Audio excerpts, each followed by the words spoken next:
Because without that little plea, I don't know, is a prayer a plea, John? I mean, we're, It's both. I mean, St. Anthony, Yes. full disclosure. We usually say a few words. John says a few words to St. Anthony, Mm-hmm.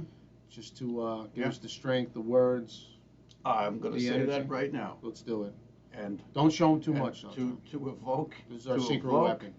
any deity, the deity of your choice, you very clearly, succinctly, and energetically, you say their name. Of course, you know this from the movies.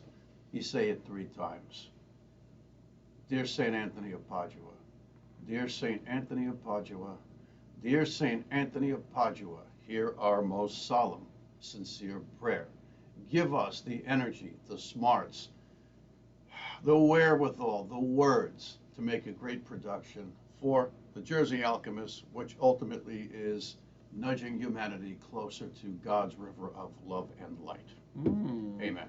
John, that was beautiful. I've been praying for smarts for a long time, and it doesn't seem to be working. So let's do a countdown, Let's do it. and then we'll jump right into it. 5, 4, 3, 2, 1.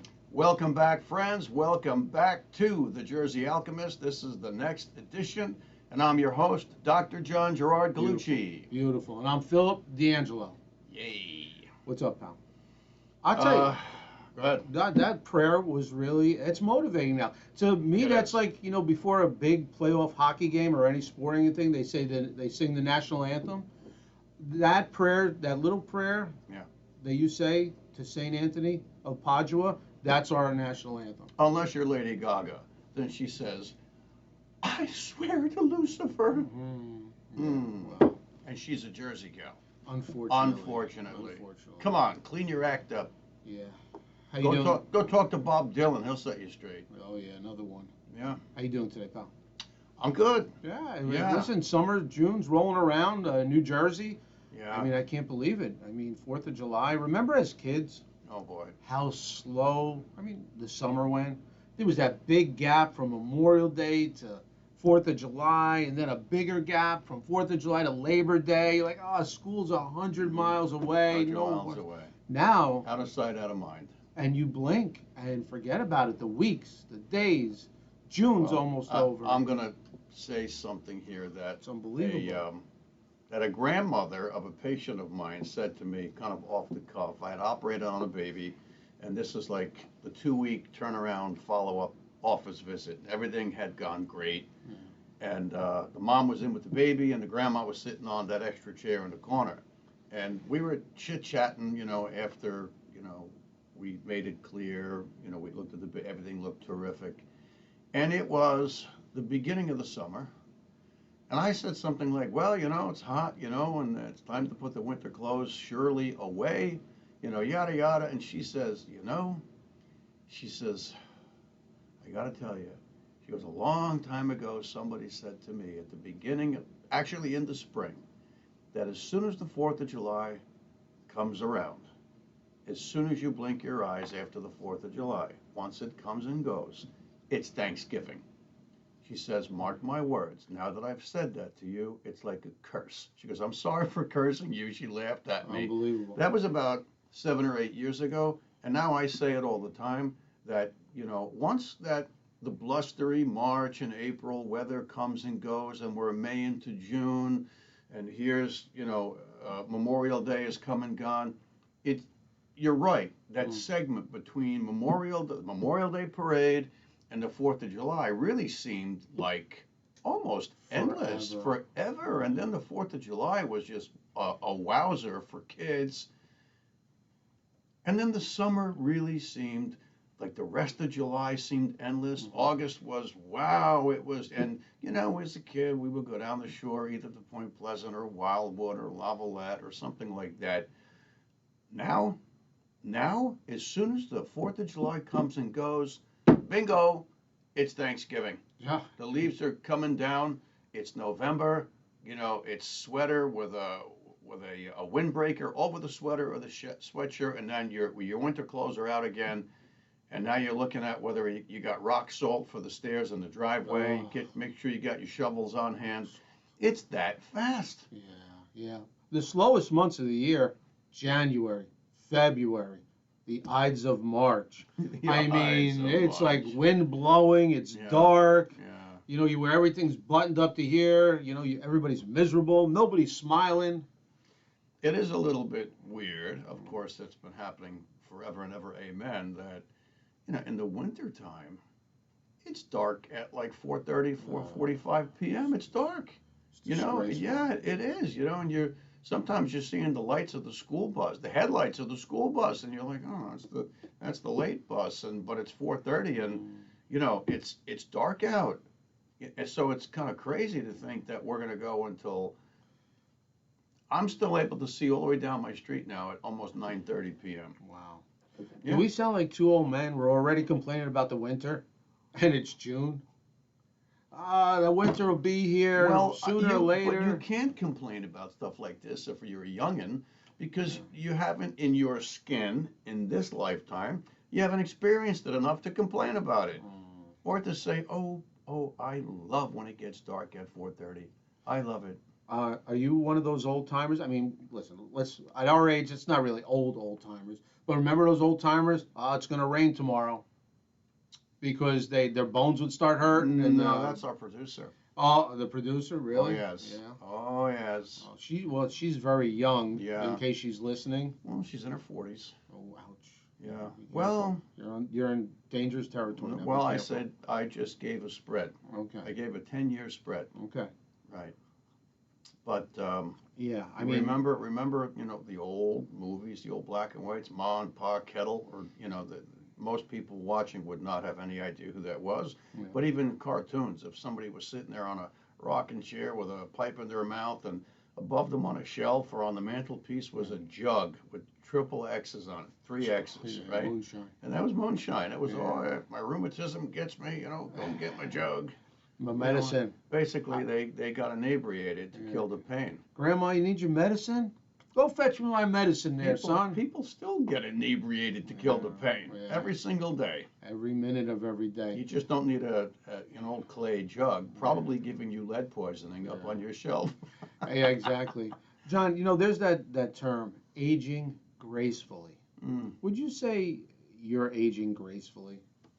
And what's wrong with aging gracefully? Well, nothing at all. I think that's the along those lines, that's probably the goal. But I don't think people look in the days of Saint Francis of Assisi. I think he was born in 1181 and died in like 1226. And who knows? They said he took ill, and they took him to some shelter or cave or something. His Franciscan followers, and he died over several days. He just died. They didn't know why.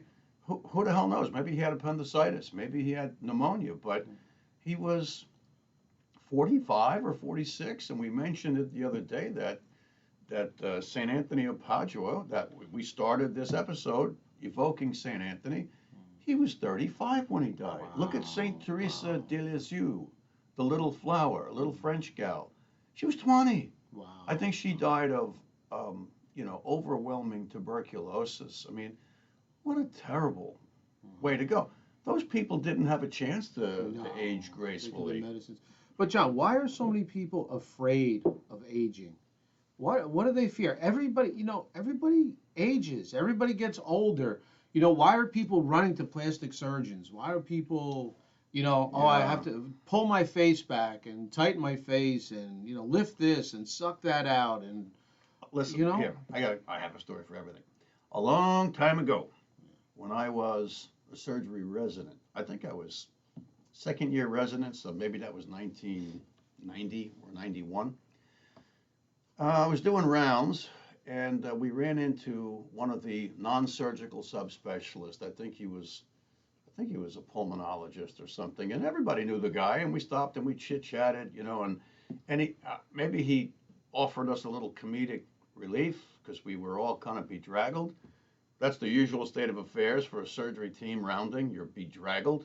And he started talking about money and plastic surgery and his wife. And he goes, he goes, my effing wife. He goes, she's gonna just, run me out of house and home here. And we were like, okay, really? Like, what happened? He goes, my wife's gorgeous, but she wants her eyebrows and her eyelids changed. And we're thinking, okay, we've been in and out of the OR with plastic surgeons. We kind of know how that surgery goes. He goes, fucking $20,000 for a coronal flap. And we were all aghast. We were like, a coronal flap? Like, just because she looked in the mirror and had this in her psyche that she wanted just a little bit, she underwent a fucking coronal flap. Now, what is a coronal flap? Coronal flap is, of course, they've got to shave a swath of your scalp from ear to ear over the top, kind of like in a bucket handle fashion. Shave that because the incision goes all the way down to your skull, from one ear across the top over to the other ear. Wow. And then they take freers and periosteal elevators. That means you take that membrane that's directly adherent to the bone. Once, truth be told, once you get it up off the bone, you can stick your finger in there and go, and it just comes right down off the bone. And you pull the person's frontal scalp all the way down over their face. That's the flap. This is the coronal distribution, the coronal orientation, right, to the anatomic man, right?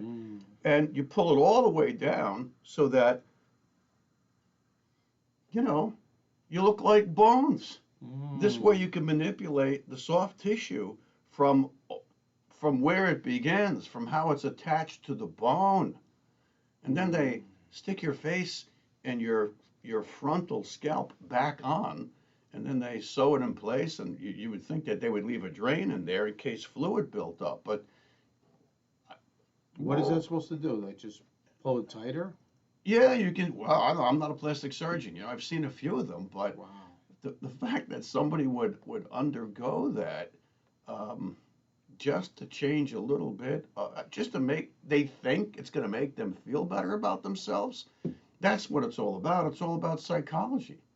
And so because you're dealing with the psychology of discontent, the psychology of discontent, discontent, and somehow body dysmorphism, well, that's a big thing. Throw that in there, you will pony up 20 grand cash, and this was back in 1990 or 91. Yeah. Right? That's a lot of bread. Wow. A lot of bread to change your head. I know somebody that went for full body liposuction surgery. Full body, like legs, butt, waist, and well, they can only take so many grams a time, otherwise they're putting your life in danger. Well, I don't know. It seems like there's a lot of butchers out there, maybe. And of course, they came back and they were, had all this loose skin. They were definitely thinner. But a year and a half later, guess what? They put all the weight back and they had to go again. Like, how about eating a carrot and walking around the block a couple times? How about that? Well, it's funny. It's funny you mentioned that. I saw there's a lot of charlatans on those Instagram and Facebook shorties that are selling all sorts of shit. You need this and you need that. Come on, right? But here's this guy, 1% body fat, ripped, standing in front of the camera in his kitchen in a G-string. Who does that, right? I guess his director said, no, take it all off. We got to shock people here. They got to see what you're made of. And he said something, and I'll be damned, the guy was right. He stunned me. He says, fad diets don't work. Intermittent fasting may or may not be for you. It can help. He says, but the combination, he goes, I'm giving you the keys to the kingdom. The combination of intermittent fasting, so you go into ketosis, and walking, you will lose your gut, you will lose body fat, it'll just fly off of you. It'll take a couple of months, but you're not taking a drug, you're not having surgery, you're not undergoing the risk, you'll be healthier all around. And to be honest with you, in 2018 to 19 cusp, no matter what was happening during my day, I put in 10,000 steps in every 24 hours. Wow. And I could count on about 3,500 of those at work just by, going all the way up to the NICU, all the way down to the ER, all the way to this where, to that where, to the OR, back up, doing a consult, going to the administrative offices. 3,500 per se or so steps would go by. And then if I got out when it was early enough, I would do another 4,000 steps at a local park. And now I'm somewhere around 7, 8, 9,000 steps. And if I were short, even 1,000 steps, you know what I would do? I would turn the TV on when I was home, and I would do the big circle it wasn't a real big circle. I'd go kitchen, dining room, study, family room, kitchen, dining room, study, family room. I would do a figure of eights. I would do circles. I would do squares. I would do stars. And then when the explosion went off on my cell phone, yay, and the fireworks and the confetti, I hit 10,000 steps. Then I'd sit my ass down. Wow. But I had no gut. I had no gut. It worked. So I got to get back into that. Yeah. I do. Walking. But the last 4 or 5 years, it's been tough on everybody. Yeah, no joke. I had somebody working under me, a lovely young lady, in her mid-30s. She was portly, okay? She was from Brazil. And she I said... thought you were going to say she was from Portland. No. And she said she has to have surgery. I'm like, because she wasn't going to come into work. I'm like, well, what's the matter? She goes, oh, I have to have surgery for my heart. Okay, so I'm thinking like, oh, well, you are... I didn't say it, but I'm thinking, well, you are overweight, but, cute. I mean, not obese, but Right, definitely but, chubby. okay. I said, okay, how long are you going to be gone for? She goes, I think like 3 or 4 weeks. And I'm like, wow, okay, heart surgery. But, you're going to Brazil? That's the only place I can afford it. I don't think she had insurance here. I said, listen, I wish you the best. We had a little party for her. So she comes back a month later. Somebody walks past me. I didn't even recognize her. The surgery for her heart was that she went for liposuction, and she took the fat that they took from her midsection, and they put it here, and they put it back here. So... And obviously it worked. And but she said it was for her heart. In other words, she was too heavy. She was blowing smoke at you. Yeah. But, to stay young or to look a different way, she went to Brazil for plastic surgery. So these people go to plastic surgery like you go for an annual checkup. Right. It's amazing. Well, statistically, this is not something that I've confabulated. Brazil, big, huge plastic surgery users. I don't want to say abusers, but users. And, I've seen a bunch of before and after pictures on the internet. And I got to tell you, if I've never been to Brazil, I know you have, but if Brazilian women are anything like the women in Caracas, Venezuela, because I spent my time in Caracas, not going to tell you why, but I did. They're beautiful. They're beautiful. Nobody needs plastic surgery. But the before and after pictures were like, wow, to holy smokes. It's like, what the hell? And American women generally don't do that to themselves. I'm not saying that there's anything wrong. Your body, your choice. But if you're going to do the old your body, your choice, let it be across the board. Don't be selective. Otherwise, then you're a fucking hypocrite. And there's nothing that gets me more pissed off than fucking hypocrites. So if it's your body, your choice, and you want to go have an abortion, or you want to have total body contouring, God bless.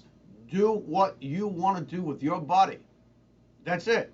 And you'll have to answer to the Creator afterwards, not to me. But don't fucking tell me or mine that I have to have a boing boing because it makes you feel fucking better when the whole thing's a hoax anyway. Interesting. John, the plastic surgery, it all goes back to what we were saying before about the fear of aging. I mean, why not That's where we started, right? That's why we started. I mean, why are you so afraid of what's happening? I get it. Nobody's like they were when they're 20, 30, 40 at our age, I'm not like I was at 50. But you know what? Age gracefully. Be the best you can be. Exercise, nutrition, right? I mean, whatever. Yeah.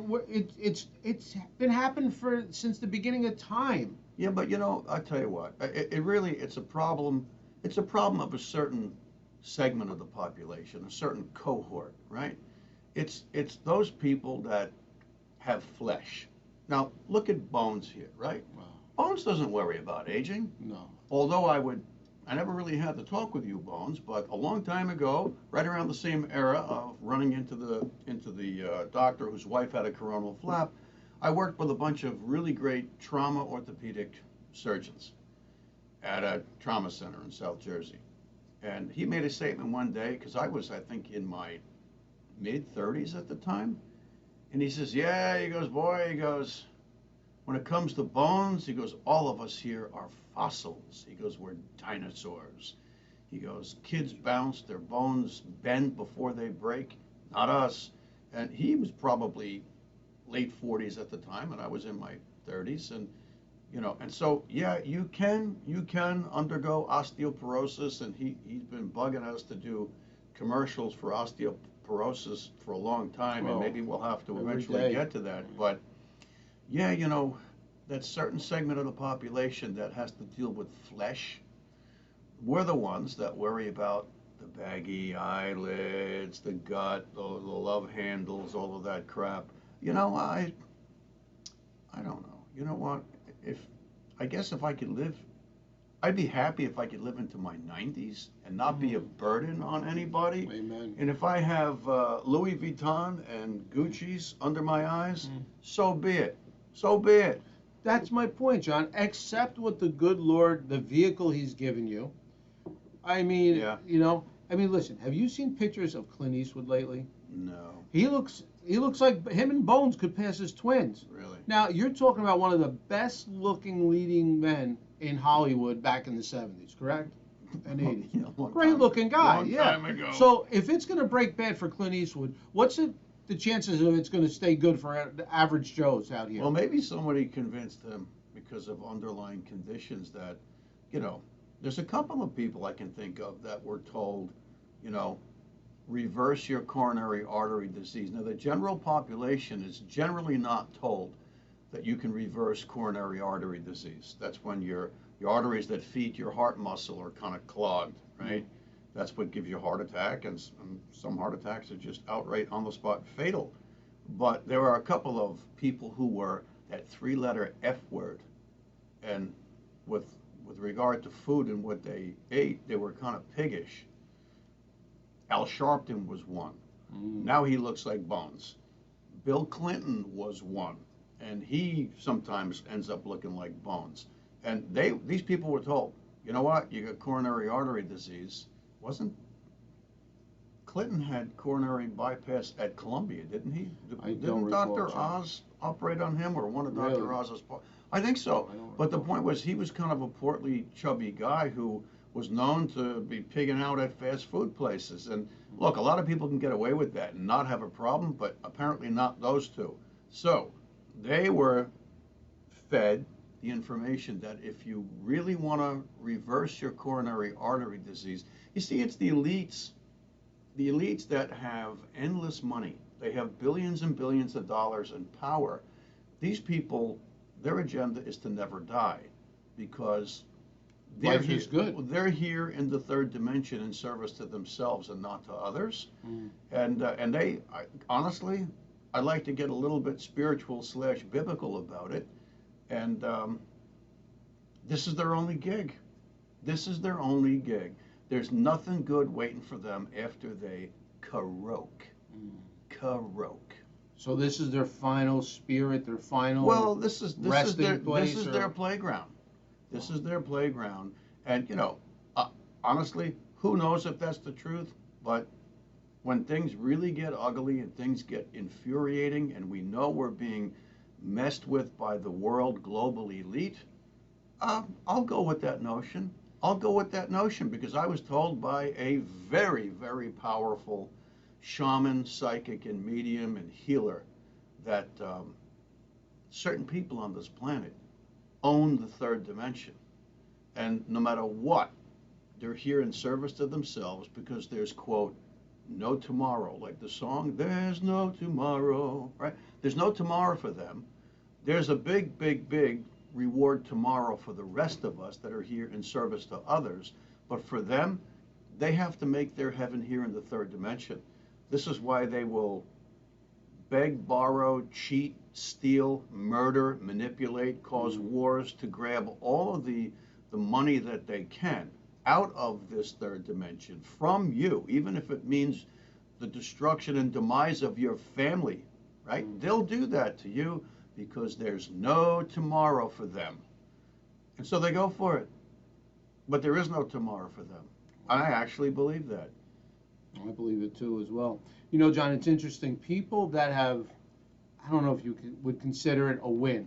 People that have the financial capabilities to enjoy life, they're somewhat healthy, whatever, but they really push the limits. They drink, they smoke, they stay up late. I mean, they party. Not that I'm anti-party or any of those things, but, you know, you've won the game, you know? You're financially stable, your family's good. Don't you want as many days on the planet as you can get? Well, don't you think something is driving what I would call their psychopathy? Psychopathy means they have a pathologic psychiatric issue going on. That's psychopathy. Is it unhappiness? They're unhappy and they're looking for things. There's a monster that's chasing them. You know, it's like, you know, I mean, people have anger issues. I'm one of those people. I'm one of those people that, you know, if I let it get the best of me, I have anger issues because my life isn't yours.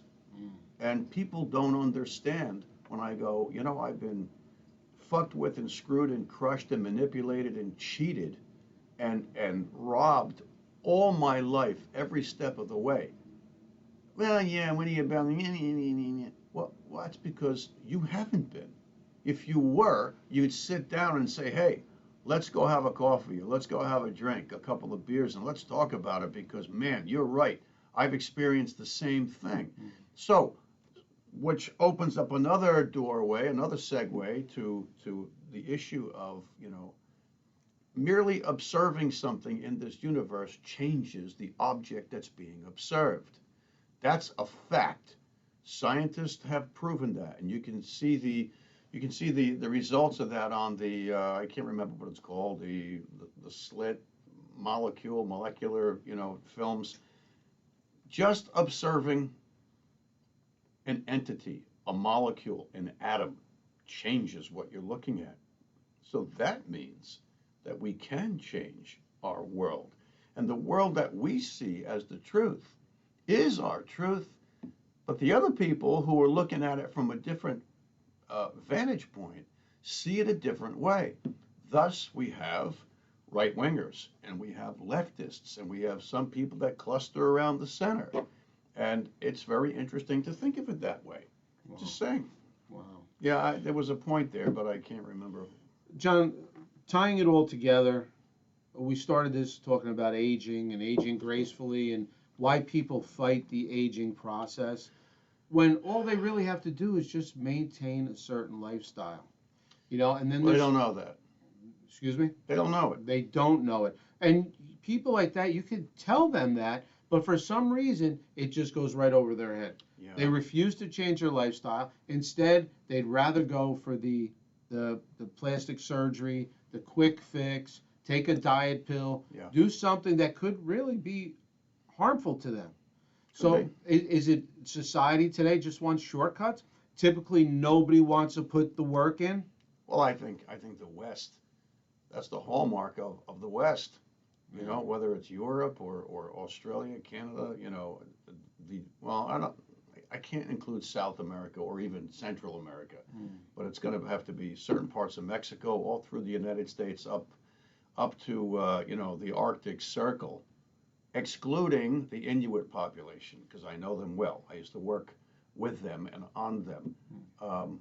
Everybody in the West wants everything yesterday, and they want it just the way they want it. And I think that we've been kind of led down that merry path. I really do. I don't think it's something that's in our genetics. I just think that we've been led down that merry path. And to that end, I think I'm going to tell y'all something, and you're not going to like it. Oh, boy. You're not going to like it. everybody, all right, we'll stay in the center. We're not going to go right wing, leftist, or liberal, or conservative. We're going to stay around the central hub. There are people who, if you're in a discourse with them, will try to shut you down because they'll say, the science is settled. No, no, no, no, no, no, no, no. The only people who really, really believe that the science is settled are the people who are completely fucking brainwashed. The science, my friends, is never settled. And here's what you're not going to like. The science is often a lie. If there's a big consequence to the results of a study, you can bet your ass that that study was designed and carried out, materials and methods, all the way through the data and then the conclusions. It's been bastardized, and I have personally seen people do that. And I'll remind you all, because I've said it on another episode, when I attended an extended weekend workshop at the University of Chicago for scientific research, one of the 2-hour lectures was titled, What to Do When You're Seeing Falsification of Data in the Lab. So it's so prevalent that they had to actually add that 2-hour lecture to the 4-day workshop. Otherwise, nobody would have thought to add a 2-hour lecture about that. And you know something? All you got to do is read the research about cholesterol. You want to be thoroughly confused? Read the research on cholesterol. It's like a sine wave. It goes up, it goes down. It goes up, it goes down. Cholesterol is the evil one. Oh no, cholesterol's not the evil one. It's this kind of cholesterol. Oh no, it's really not that kind of cholesterol. You need cholesterol, but it's got to be a good cholesterol. And now you have to measure the density of the cholesterol and the size of the particles.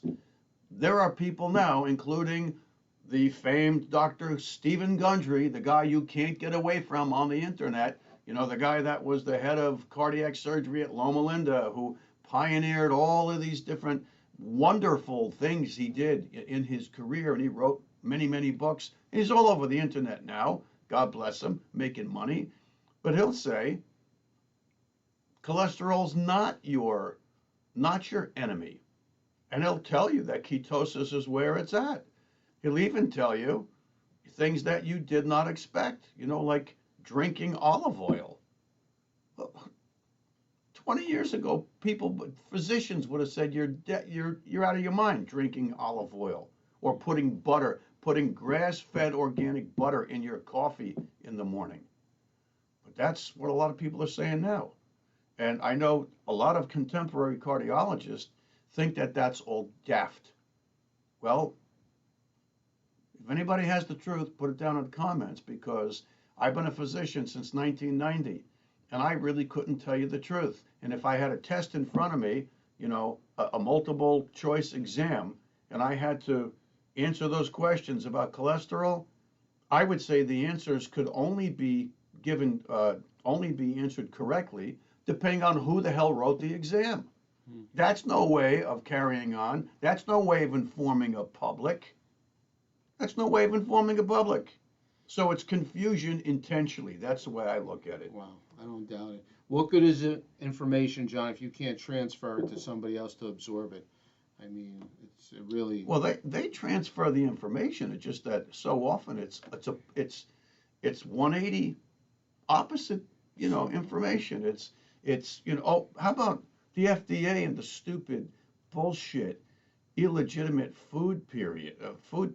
The food pyramid came out, I want to say, it replaced the essential food groups. I was a young surgery resident, and a friend of mine that was a nutritionist and we were going to write a cookbook, figuring, well, a doctor and a nutritionist, we'd come up with a cookbook, it would be great. And it was going to be based on the food pyramid that just came out. And it talked about like having so many portions of grains and this and carbohydrates and that. Now it's proven that none of that shit's good for you. None of it is good for you. Right. Unbelievable, John. No wonder people are so confused. Yeah, I don't know how we would define this episode. We played hopscotch with several different topics, but alchemization, pal. Well, let's go back to what was the original premise? Aging. Yeah, accepting your aging and aging gracefully, and accepting who you are. Exactly. Okay, so the last line in my book, My Life with God, and by the way, somebody tried to call me out on social media. Everybody that loves to skewer me, or at least they think they're skewering me, they do it. If they're complete strangers, they just go right for the stab, right? It's a frontal assault. But if they're people that have known me for decades and decades and decades since we were kids, they veil their attack with trying to be nice. How do I know that? Because they viciously attack others, and I see them on different threads, and it's the same issue. And they kind of tiptoe through the tulips with me, and then try to shove a turkey skewer up my ass without me knowing it. Yeah. So aging. Yeah, no. Yeah, I know. Oh, geez, I just lost that that association and that thread. But the aging part of it, yeah. The last line in my book was my father's quote to me in the last year of his life. Every time I was with him, which was almost all the time, he would raise his finger to me lovingly, but like in a mentor's way, and he'd say, "Remember who you are. Remember who you are." Meaning, don't let anybody dissuade you from your truth. You're a child of the Creator, and accept what you are in the world that we live in. Now, I'm not saying if you're born with a birth defect, you shouldn't have, some kind of corrective surgery. That's not at all what I'm talking about. But I'm talking about accepting yourself and loving yourself and forgiving yourself for being imperfect. And if you can accept yourself and love yourself and forgive yourself for not being the world's most intelligent, best-looking, Adonis-type NFL football player that everybody's clamoring over, just accept that. How many people are like that? Very few. Very, very, very, very few. So, to alchemize these different various topics, I would just say, be true to who you are. There's lines from a famous song back in the 60s, What's It All About, Alfie? Written by Hal David and Burt Bacharach, made tremendously famous by Dionne Warwick, a Jersey girl. And some of the lines are, when you walk, let your heart lead the way, and you'll find love any day. And that's how I want to end this episode, is to call people to lead with your heart. Bring your heart to your game. Use your hearts in whatever you do. Whether it's issues of your body, your choice, or whether it's people at work that treat you poorly. Let your heart lead the way, and that's it. And amen. Beautiful. Well said, John, as usual. Thank you for this episode, John. If you like what we're doing, if you like what we're doing, people, press like and please subscribe. He said, "Please, come on! You can't say no to the good doctor when he says please." Please stand up. Please stand up. Eminem, right? Yeah. Eminem. I think so. Yeah. Please subscribe. Please subscribe. Till next time on the Jersey Alchemist. Peace.